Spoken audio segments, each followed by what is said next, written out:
Guys आजको यस भिडियोमा तपाईलाई कुनै पनि वेबसाइटको एप्लिकेसन कसरी बनाउने सिकाउन गइरहेको छु। भिडियो एकदमै इन्फर्मेटिभ हुनेछ, त्यसैले अहिलेसम्म च्यानललाई सब्स्क्राइब गर्नुभएको छैन भने सब्स्क्राइब गरेर बेल आइकन अलमा राख्नु होला। हजुरले हेर्न सक्नुहुन्छ मैले एउटा मुभिज वेबसाइटको एप्लिकेसन बनाएको छु।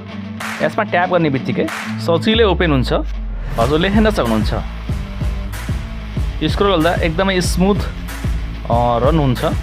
हजुरले हेर्न सक्नुहुन्छ यसरी नै तपाईले कुनै पनि वेबसाइटको एप्लिकेसन बनाउन सक्नुहुन्छ। आउनुस् म तपाईलाई एप्लिकेसन कसरी बनाउने सिकाउन गइरहेको छु। स्टार्टिङमा कुनै पनि वेबसाइटलाई जुन वेबसाइटलाई तपाईले एप्लिकेसन बनाउन चाहनुहुन्छ त्यो वेबसाइटलाई ओपन गर्नु होला। मैले एउटा एक्जाम्पलका लागि एचडी हब फर यू को वेबसाइट ओपन गरेको छु। यो वेबसाइटको एप्लिकेसन म तपाईलाई बनाएर सिकाउने छु। हजुरले माथि सर्च बारमा जस्ट टच गरिदिनु होला।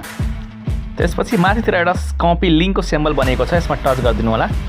त्यति गरिसकेपछि तलतिर एउटा नयाँ इन्टरफेस खुलेर आउनेछ, त्यहाँ तपाईले कपी लिङ्कमा टच गर्नु होला। वेबसाइटको लिङ्कलाई कपी गरिसकेपछि तपाईलाई नेटिभ अल्फा एप्लिकेसनलाई प्ले स्टोरबाट डाउनलोड गर्नुपर्ने हुन्छ। मैले प्ले स्टोरबाट डाउनलोड गरिसकेको छु। नेटिभ अल्फा एप्लिकेसनलाई डाउनलोड गरिसकेपछि ओपन गर्नु होला। मैले ओपन गरेको छु। तलतिर प्लसको आइकन देखिरह होला, यसमा टच गरिदिनु होला। प्लसको आइकनमा टच गर्ने बित्तिकै एउटा लिङ्क पेस्ट गर्ने अप्सन देखिनेछ। यो ठाउँमा तपाईले कपी गरेको लिङ्कलाई पेस्ट गर्नु होला। पेस्ट गरिसकेपछि ओकेमा टच गर्नु होला। टच गरिसकेपछि एकचोटि फेरि तपाईले ओकेमा टच गर्नुपर्ने हुन्छ। त्यति गरिसकेपछि एड अटोमेटिकलीमा टच गरिदिनु होला। त्यति गरिसकेपछि तपाईको मोबाइलमा एउटा एक्स्ट्रा एप्लिकेसन देखिनेछ। हजुरले हेर्न सक्नुहुन्छ भर्खरै डाउनलोड हबको एप्लिकेसन मात्रै थियो यो ठाउँमा, र अहिले यो ठाउँमा एचडी हब फर यू को एप्लिकेसन पनि देखिरहेको छ, र साथसाथै यो एप्लिकेसनलाई ओपन गरेर पनि देखाउने छु। र हजुरले हेर्न सक्नुहुन्छ यो एप्लिकेसन मजाले रन भइरहेको छ।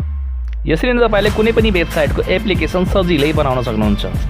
भिडियोलाई लाइक गर्नुभएको छैन भने लाइक गरेर च्यानललाई सब्स्क्राइब गर्न नबिर्सनु होला।